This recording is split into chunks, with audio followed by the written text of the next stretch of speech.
Pero dahil puro karne po tayo nung nakaraan, gulay naman, na may karne pa din. Ayan. Oh. Di ko alam kung anong tawag dito. Naisip ko lang, gulay na lulutuin ko sa, ano to? Margarine. Bala na mamaya kung anong kalalabasan. Tapos sabi ko naman may karne pa din kasi hindi pwedeng mawala yan. May sobra pa po kaming fried chicken. So syempre kailangan pa rin para hindi masayang. Luluto ako ng lechon paksiw.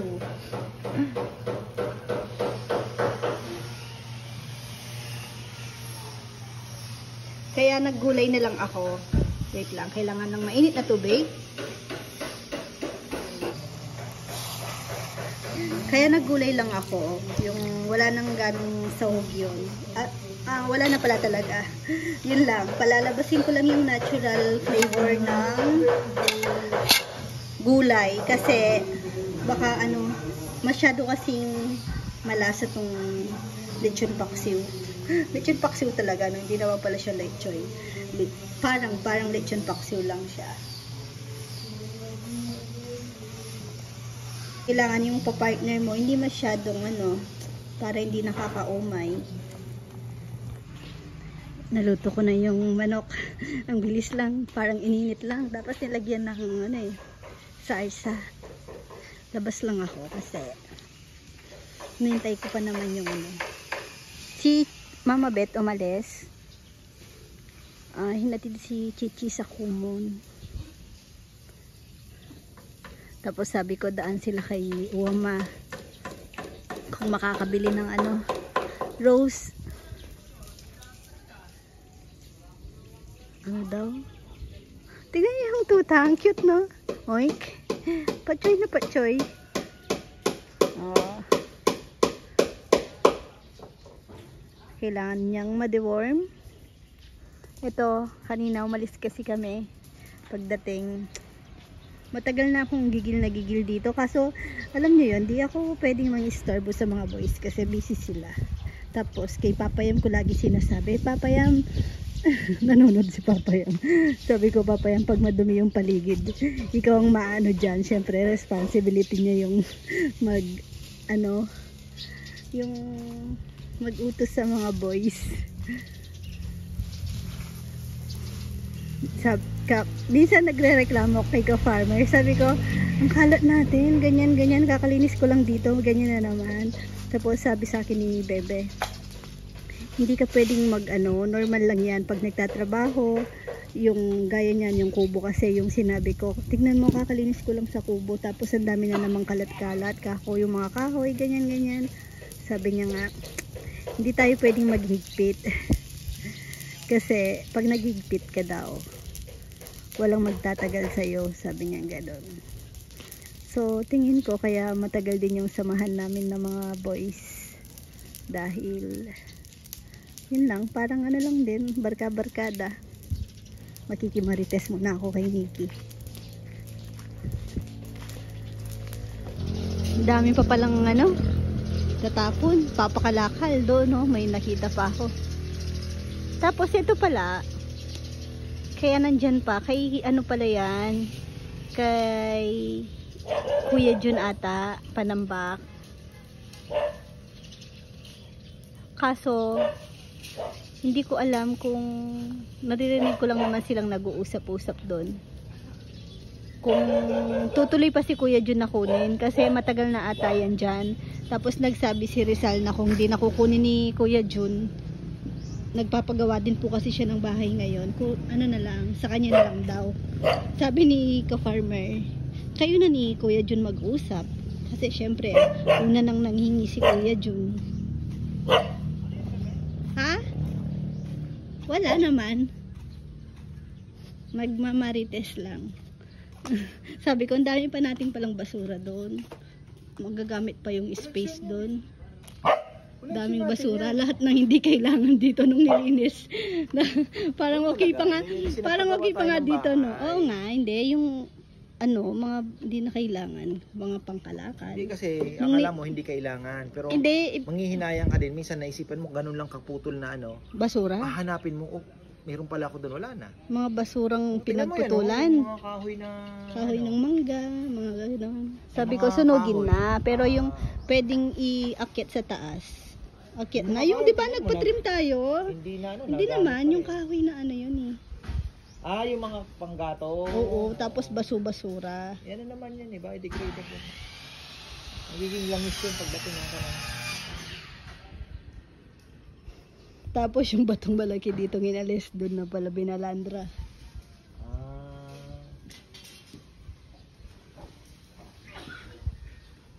Pag naklear yung doon maganda. Sabi, 'di ba yung lupa doon tinambak lahat, hindi pantay. Sabi ko pag nalinis doon, Papantayin lang. papantayin lang, maganda na. Kasi unang bumubungad yan pag may nagpupunta dito, pipick up ng lechon. Payatas area. Punuin mo ng may bulaklak na nakapaso na bougainvillea yan. Maganda. Ang mahal yun. Di yung mga diyan sa kalsada, ang dami. Yung sa Baliaslagan, ang gaganda ng mga bugis nila doon. Lagyan mo ng malalaking Ang paso. sarap magakot Alam, joke. kailangan mo magdidilig nyo pagka Yung bugis naman, hindi naman siya kaya niya sa initan. Oo, yung sa Inlex lang, ang ganda. No? Pag summer, doon siya namumulaklak. Kasi pag Ini-stress na yun eh. Pag natitigang pala siya, doon siya namumulaklak. Oo. I-stressin mo muna bago mag-summer. Yung iba hindi dinidilig yun.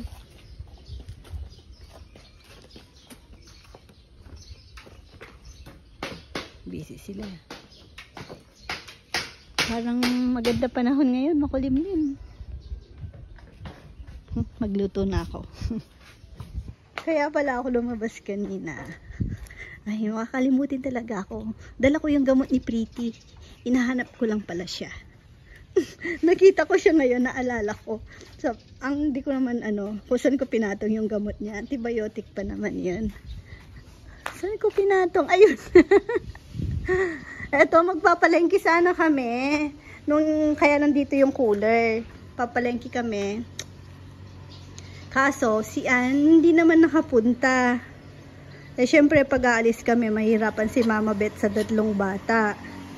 Tapos ito, si Pretty dahil pinapa-check up, kaya nandyan yung cage. Tapos ayun nga, si Mama Beth nga, syempre may edad na din naman si Mama Beth. Pero malaking pasalamat po namin dahil kasama po namin siya. May kasama po akong nag-aalaga sa mga bata. Kaya sobrang thankful namin. Oh, 'di ba?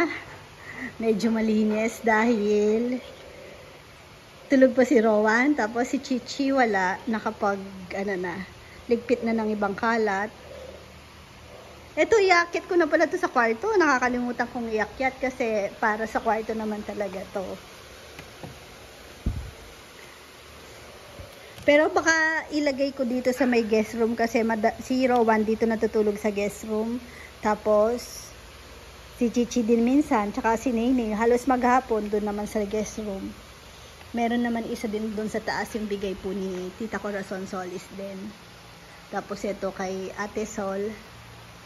Uy, tignan niyo si Papa Yam. Si Papa Yam na siya shopping ngayon. Pakita ko yung tab niya, tablet.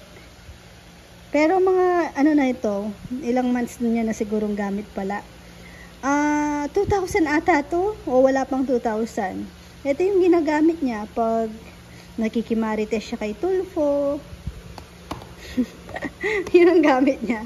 Minsan si Rowan ginagamit, pero sasabihin ni Rowan, loading. Ay, si Nene itulog, nasa kwarto na. Butik pang maubusan ng tubig ang aking pinakuluang pugo. Pwede na siguro to. Konti, sayang. Sana napadagdagan ko. Si Jomar kasing bumili sa Tiangge. Di ko nasabi na dagdagan. 40 pesos yan.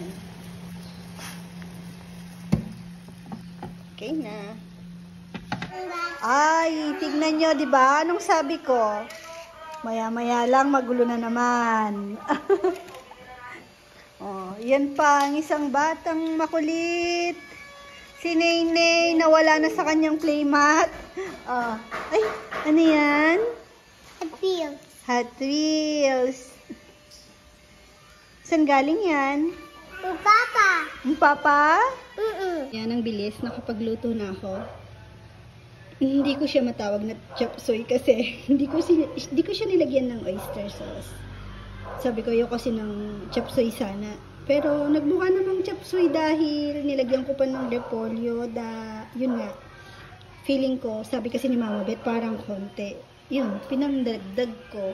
Tapos nakapagluto na rin ako ng parang sunog lang pero ibang ano kasi to, flavor. Oh. Dalawang klase yung veggie tsaka shrimp pata. Pa-lunch na. Ayan, liligpit muna ako ng aking mga kalat, magpupunas ng mga patak-patak na mantika, kung ano-ano pa. Baka magalit si Mama Bet. Lunch break, nilalaro lang nila, no? Kahit nga daga, hindi man sila kumakain. Yung pusa. Nakahuli ng, anong tawag doon? Bubuli. Tulebarak kasi kayang Kapampangan. Bubuli.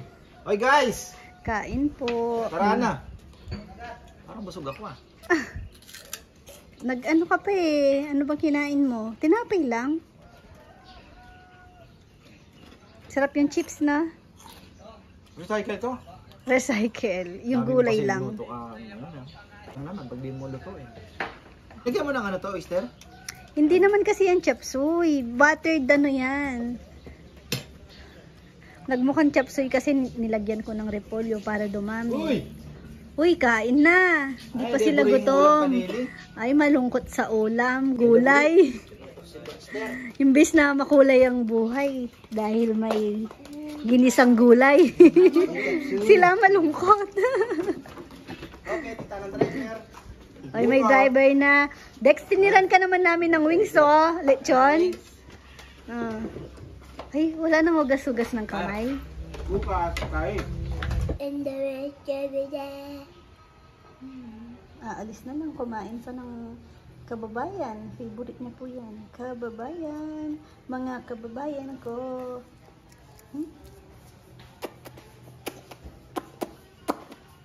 Ano yung gusto mong panoorin? Ano yung Noe-Noe? Ano yung kinakanta mong Noe? Paano yung Noe-Noe? Ay, Noe-Noe. Paano yun? Kanta ka nga. Di mo na alam? Hindi na. Di silang manood. Bye-bye muna si Mama. Kiss na. Kiss. Mwah! Pa-check up ko lang si Naynay na. Antayin mo ako, mabilis lang kami. Nakatulog na ang baby. Ang cute, tinatawanan si Mama. Oh, tingnan niyo si Naynay, oh. Parang mas gusto ko ng batang iyakin, ah. Kasi siya, kahit may sakit na po siya, tawa-tawa pa yan. Hindi siya namumuyat. No. Walang iyak-iyak, no. Ang bait ng baby. Diba po, kakagaling lang namin dahil may vaccine siya. Tapos, after namin, sabi ni Doc noon, okay naman siya, malinis na malinis daw po yung baga.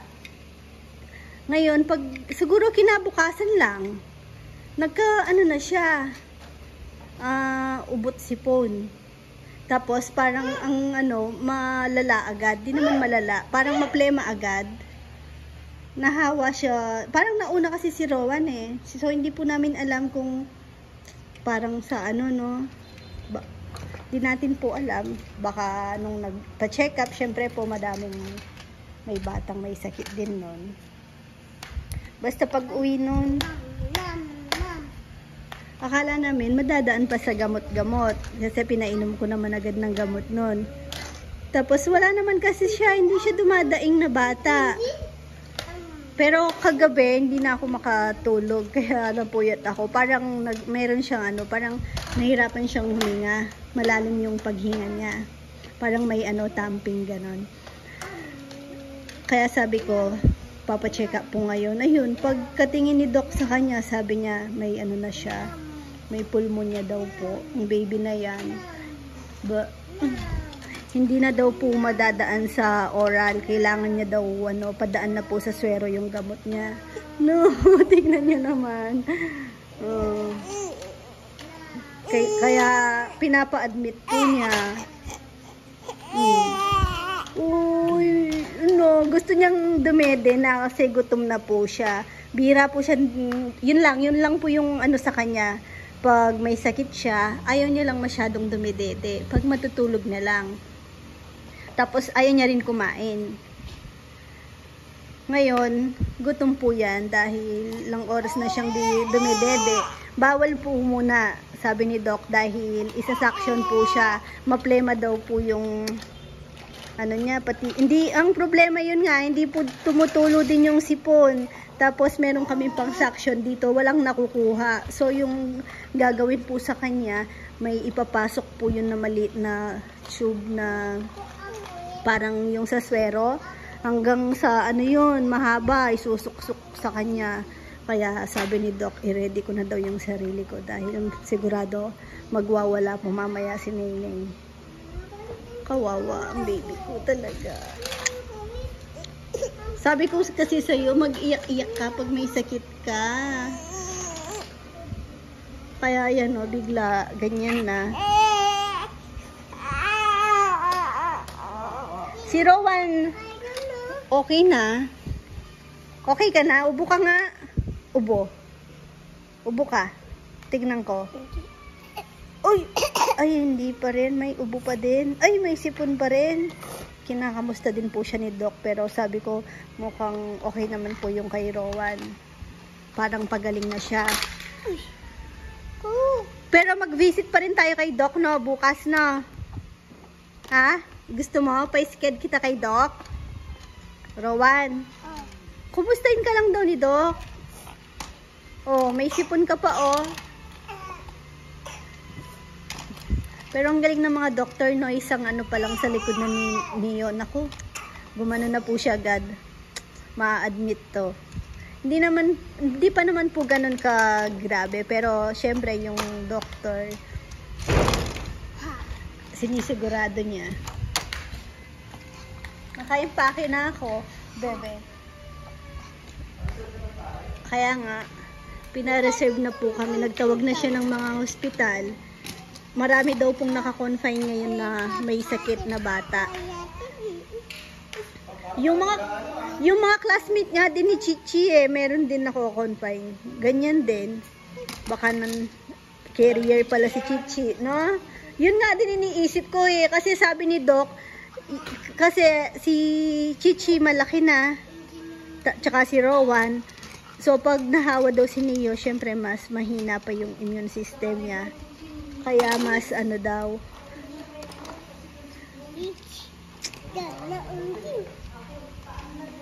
Rowan, aalis kami ni Neo niyan.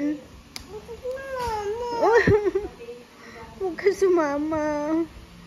Kasi dadalhin sa si Nene. Mawawala si Mama ng ilang days. Kasama si Nene. Oh, kay Doc. Kasama namin si Doc.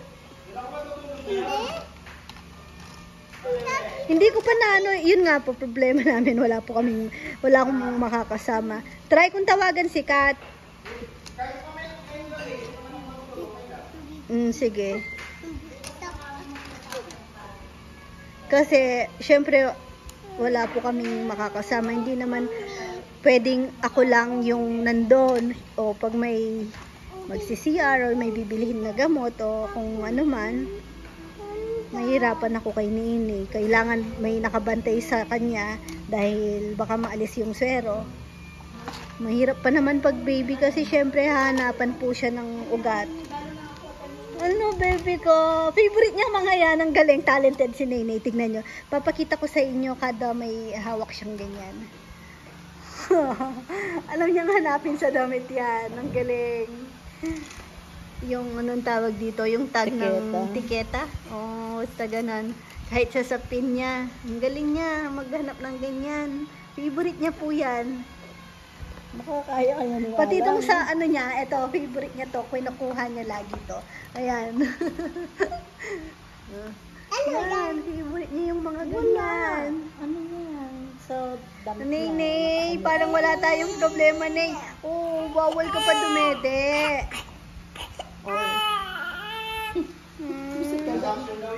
Kaya nga hindi po siya pwedeng padedein dahil sa suction nga. Mahihirapan daw siya lalo pag dumede. Pag busog na, konting tiis pa, aalis na tayo niyan. Naka-reserve naman na po yung room namin doon. Kaso pa i-discharge pa lang yung ano, papalitan namin. Tapos sabi ni Doc, maghintay pa ng ilang oras dahil lilinisin pa daw yun.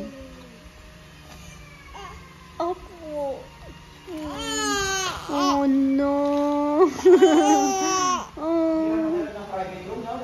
Oo. Si ano, yung pamangkin ko po sa Guagua, si Ellie, na ano din po siya, na kailan lang kakalabas niya lang din ng hospital. Ano naman yung sa kanya, yung rotavirus. So, grabe, lahat daw ng hospital sa Guagua, puno. Tapos, ang napuntahan nila na may available, yung sa PMS. Doon sila, pinasok pa doon sa, anong tawag doon? Presidential room? Ha? Presidential ba yun? Basta yung pinakamahal. Ayun. Para silang naka-hotel. Yung galing sa Rowan, naiwan ka. Ay, nako. Ang tapang-tapang kanina, parang okay lang sa kanya. Ha? Gusto niya daw po sumama. Rowan, halika. Paano kayo sasama? Wala ka short. Ha? Pare ka ba? Pare ka niya. Ha? Sabihin mo, paring Jom-Joms. Tawag mo siya, baka isama ka niya. Pare ka mo. Tawag mo si Tito Jomar. Pare. Tawag mo. Takot siya. Ikot daw siya. Doon siya nalalabas. May nakalimutan siguro.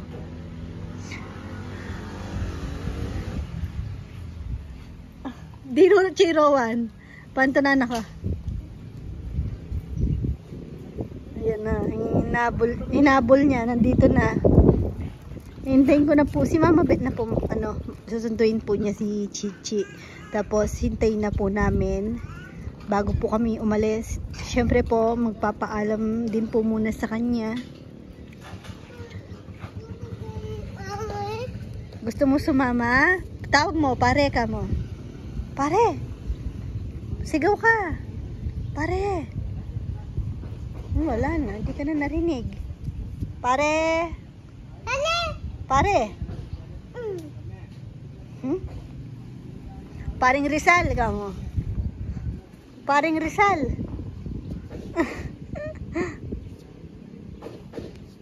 Dito ka lang. Maano na po siya, malaki na. Kasi hindi na siya umiiyak pag hindi sinasama. Ganyan lang. Pero, pag sinabing hindi ka pwede, magpapaiwan naman. Pero, anong SM? Gusto niya na lang daw mag-SM. Gagawin mo sa SM.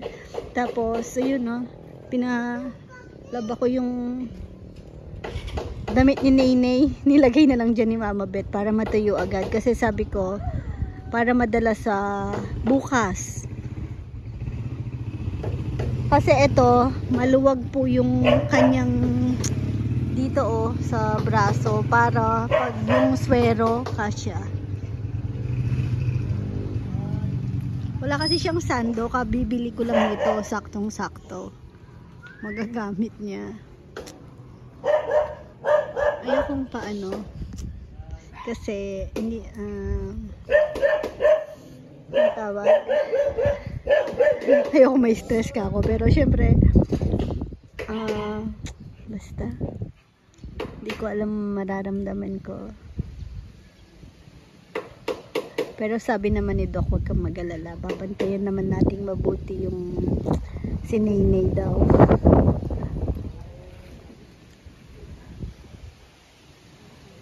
Kasi syempre, di ba, ang dami kong nakikita ngayon sa Facebook minsan, yung mga batang na hospital, tapos natuturukan ng ibang gamot. Sabi naman ni ka-farmer, 1.5 million lang naman daw yun.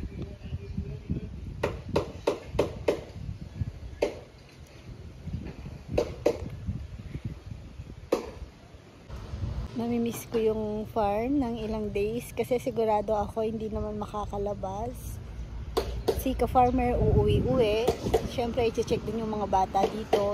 Ako si Kat yung kasama ko. Tapos si Chichi pag uuwi galing school, dadaan na lang doon sa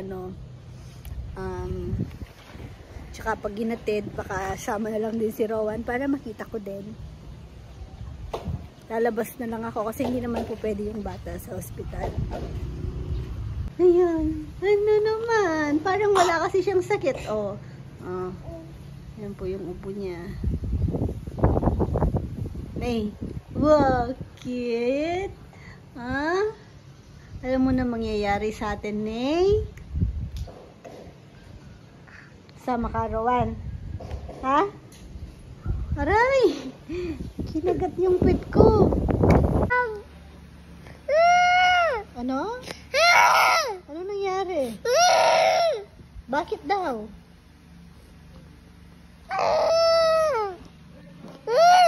Ano nangyari? Bakit? Ano nangyari sa'yo?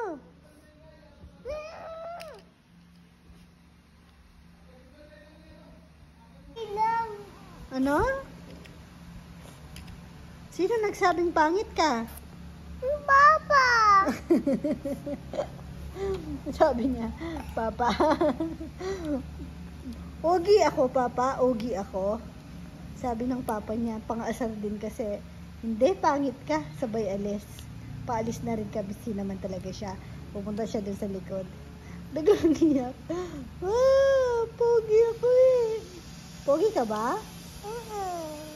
Paano ba yung itsura ng pogi? Si Lolo, tanungin mo. Lahat naman pogi. Tanungin mo si Lolo. Tanungin mo si Lolo. Hindi ako eh. Hindi, pongit ka. Hindi yun lang pogi. Okay ako eh. Hindi, hindi yun lang daw pogi.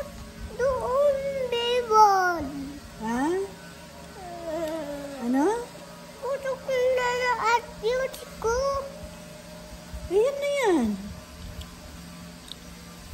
Na paano yung banana Hot Wheels mo? Hindi naman yan Hot Wheels. At beauty. To. Patingin ko, hindi yan Hot Wheels. Tingnan ko sa likod. Matchbox ata yan. Check nyo muna. Wait lang. Hindi ko mabasa. Pinili lang na po ay list ng kaya kita na itong Hindi ko makita, baby ko. Kaloy. As nito pati... Ano? Bakit? Pogi siya. Okay ako. Ang pogi, oh. Tingnan mo, oh. Okay ako. Sino bang kamukha mo? Hindi. Kamukha niya daw po si Undin. Aalis si Mama. Mamimiss mo si Mama. Tsaka si Baby Nenay. Kiss mo na Mama. Kiss Mama. Kiss Mama. Kiss mo na Mama. Ay. Nandito na si ate. Alis na kami. Nang kaya surod ko niya. Susuot yung tsinelas. Ay, nakatulog na si Nainay. Alis na po kami. Bye-bye, Chi! Kiss na Mama. Kiss lang, guys. Ay, aalis na. Ang ganda ng bundok. Ay, inuna palaro. Aalis na si Mama. Nakikipag-play. Ay, ang dungis. Sabi kong makipag-play sa mga Barbie. Ha? Kiss. 3 Barbie ang kalaro niya. Ano na lang Kiss na. Tapos Pakabait ang na. birthday mo, ako na daw yung may birthday. Hmm? Magpakabait na. Kaya nga. Magpaalam na po kami ng maayos. Si Nene, kailangan niya ng doktor sa tabi niya, tsaka ng nurse na. Sige, tala. Ang bilis nagbago ng isip. Nandito si na Marites. Oh, kompleto ang 4 na Marias.